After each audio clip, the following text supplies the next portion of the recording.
Assalamualaikum warahmatullahi wabarakatuh. Asyhadu an la ilaha illallah wa asyhadu anna Muhammadan abduhu wa rasuluh. Allahumma sholli ala sayyidina Muhammad wa ala ali sayyidina Muhammad. Apa kabar anak-anakku kelas 2 Aljabar? Semoga kalian selalu sehat ya di rumah. Nah, pada materi kali ini kita akan belajar bersama-sama subtema 2 pembelajaran 5 dan 6. Sebelum kita memulai pembelajaran, mari kita membaca doa bersama-sama. Membaca basmalah ya. Bismillahirrahmanirrahim. Nah, pada slide pertama ini ada guru dan murid-murid sedang berdiskusi tentang cara menjaga lingkungan sekolah agar tetap bersih. Lalu seseorang murid menyahut, "Kita harus membersihkan ruang kelas dan pekarangan sekolah ya Bu. Lalu kamar mandi juga harus kita jaga agar tetap bersih." Lalu apa saja sih alat-alat yang dibutuhkan dalam menjaga kebersihan tersebut? Yakni ada ember, sikat, air, dan gayung. Itu untuk membersihkan kamar mandi. Lalu ibu guru menyahut lagi, "Baiklah, kita hendaknya selalu membiasakan hidup bersih di sekolah ya." Nah, dapat kita ketahui bahwa semua warga sekolah wajib menjaga kebersihan lingkungan sekolah. Agar apa? Agar pelaksanaan pembelajaran menjadi nyaman dan menyenangkan. Nah, pada slide berikutnya kita menemukan kata-kata dibentuk dalam tabel dengan makna berikut. Yakni 1. Wadah yang diberi tangkai untuk mengambil air. Tentu saja ada gayung. Di sini sudah dijawab ya. Kemudian tempat air berbentuk tabung. Yakni ada ember, lalu pembersih yang dibuat dari bulu dan diberi dasar tempat berpegang, yakni sikat. Nah, itu adalah macam-macam alat-alat kebersihan. Untuk slide berikutnya, ada bacaan cara menjaga kelas agar bersih. Banyak cara yang dapat dilakukan untuk menjaga kelas agar bersih. Lantai, tembok, dan langit-langit harus dibersihkan setiap hari. Jika lantai berdebu, hendaknya dipel agar debunya terangkat dengan baik. Perlengkapan kelas lainnya juga harus dibersihkan, misalnya lemari, papan tulis, meja, dan kursi. Setelah bersih, kelas juga harus ditata dengan rapi. Kita harus berhati-hati ketika membersihkan kelas. Hati-hati ketika membersihkan tempat yang lebih tinggi agar tidak jatuh. Hati-hati mengangkat benda yang berat. Kaki atau tangan bisa terhimpit. Ketika membersihkan papan tulis harus pelan-pelan agar debu tidak masuk ke mata dan hidung.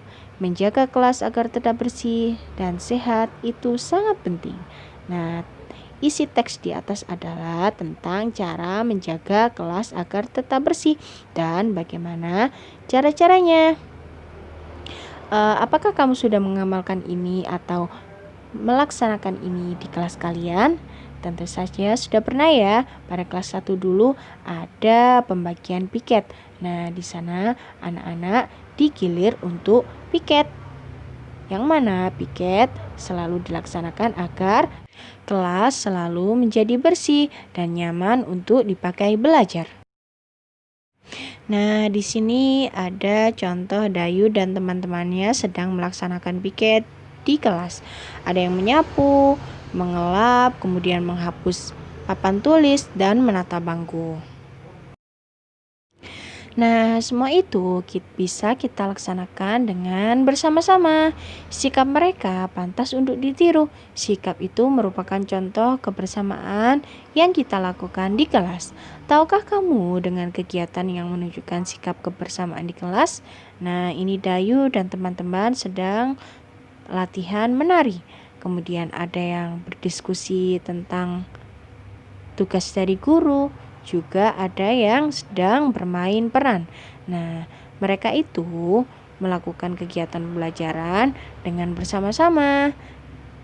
Yang mana jika kita melakukan hal dengan bersama-sama, maka itu juga termasuk menerapkan sila ketiga Pancasila, yakni Persatuan Indonesia. Juga bisa menumbuhkan rasa peduli dan rasa sayang antar sesama. dan akan selalu tercipta lingkungan yang damai. Nah, untuk slide berikutnya ini, kita mencari tahu sikap yang harus dimiliki agar terwujud kebersamaan di kelas. Yang nomor 1, saling menghormati walaupun berbeda agama. Yang nomor 2, tentu saja saling peduli antar sesama. Kemudian yang nomor 3, saling membantu jika teman lainnya membutuhkan pertolongan. Yang nomor 4, tidak mementingkan kepentingan sendiri atau berlaku egois.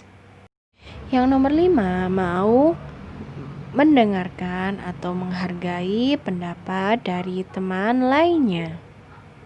Nah, berikutnya di sini Lani bercerita tentang aku dan teman-teman selalu hidup rukun di kelas. Kami sering belajar kelompok, menari, dan bermain peran bersama. Nah, pada slide berikutnya ini kita mengamati bahwa kelas yang bersih nyaman untuk belajar, nyaman juga untuk melaksanakan berbagai bentuk kegiatan. Misalnya untuk latihan melenturkan tubuh, latihan ini membuat tubuh lentur dan tidak kaku. Latihan melenturkan tubuh banyak caranya, misalnya kombinasi gerakan persendian leher, persendian lengan, dan persendian pinggang. Nah, contohnya seperti ini ya. Bisa kalian tirukan di rumah. Nah, anak-anak, selanjutnya masuk pada pembelajaran 6. Di sini ada sekolah adiwiyata. Nah, apa sih itu sekolah adiwiyata? Kenapa tidak diceritakan saja sekolah Al-Wahyu? Nah, di sini sekolah adiwiyata adalah sekolah yang mencerminkan. Nah, mari kita baca sama-sama. Sekolah adiwiyata merupakan salah satu contoh lingkungan sekolah yang bersih. Berarti itu bukan nama ya anak-anak, tetapi mencakup tentang bagaimana kondisi lingkungan sekolah tersebut. Sekolah harus bersih, tidak hanya itu, sekolah juga harus rapi dan indah. Oleh sebab itu, pekarangan sekolah harus dikelola dengan baik. Sekolah adiwiyata tempat yang nyaman untuk belajar. Di halaman sekolah biasanya terdapat tanaman yang indah. Ada juga pohon yang rindang untuk berteduh dan belajar. Di setiap tempat disediakan tempat sampah. Hal ini bertujuan agar siswa tidak membuang sampah sembarangan. Di sekitar sekolah juga dipasang slogan. Slogan itu berisi imbauan agar siswa hidup bersih dan sehat. Semua sekolah ingin menjadi sekolah adiwiyata. Nah, sudah kalian tahu kan apa itu sekolah adiwiyata? Nah, siapa sih yang tidak ingin sekolahnya dijulukin seperti sekolah adiwiyata? Di sana sekolahnya bisa nyaman, indah, asri, ya menyenangkan untuk dipakai belajar. Nah, anak-anak, sekarang tugas kita sebagai warga sekolah adalah menjaga dan selalu melestarikan lingkungan sekolah. Setidaknya kita berlomba-lomba menjadi sekolah yang adiwiyata. Nah, untuk slide berikutnya di sini ada gambar tentang sekolah yang bersih dan sehat. Bisa kalian lihat ya, di sini tanaman tertata rapi, kemudian tempat sampah juga tidak terlihat berserakan, kemudian sampah-sampah tidak ada, tembok-tembok juga terlihat bersih dan indah. Nah, bisa dipastikan ya sekolah ini bersih. Kemudian di bawahnya cara menjaga pekarangan sekolah agar tetap bersih. Nah, itu tadi selalu menjaga kebersihan di lingkungan sekolah dengan cara tidak membuang sampah sembarangan, kemudian juga tidak mencoret-coret atau merusak fasilitas sekolah. Nah, pada slide berikutnya ini, semua warga sekolah bertanggung jawab menjaga kebersihan sekolah. Semua warga sekolah harus menunjukkan sikap hidup dalam kebersamaan. Hidup dalam kebersamaan merupakan wujud dari persatuan. Hidup dalam kebersamaan banyak manfaatnya. Sebaliknya, tidak hidup dalam kebersamaan juga berakibat buruk. Coba diskusikan dengan temanmu. Nah, sekarang kita jawab bersama-sama ya. Manfaat dari hidup dalam kebersamaan dan tidak saat di sekolah. Nah, manfaatnya tentu saja satu, akan menjadikan pekerjaan sekolah cepat selesai.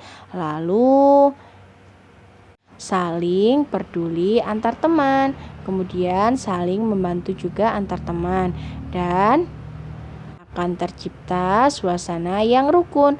Nah, akibatnya jika tidak ada rasa persatuan di sekolah, satu, pekerjaan akan lama selesai atau sulit dikerjakan karena tidak adanya rasa persatuan, saling peduli antar sesama dan saling membantu, dan akan tercipta suasana yang tidak rukun, banyak masalah di dalam kelas dan lain sebagainya. Nah, berikutnya seperti kalian tahu, pada bangku sekolah itu berbentuk persegi panjang dapat dibentuk menjadi pola tertentu.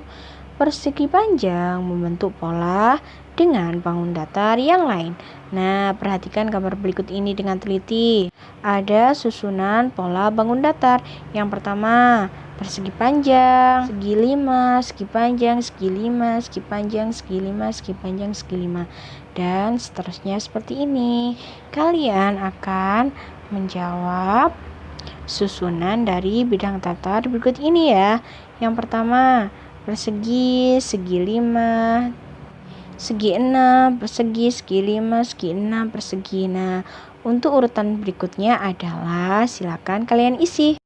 Nah, cukup sekian dari Ustazah. Mari kita membaca hamdalah bersama-sama. Alhamdulillahirabbil alamin. Ustazah akhiri, wassalamualaikum warahmatullahi wabarakatuh. Selamat belajar anak-anak di rumah.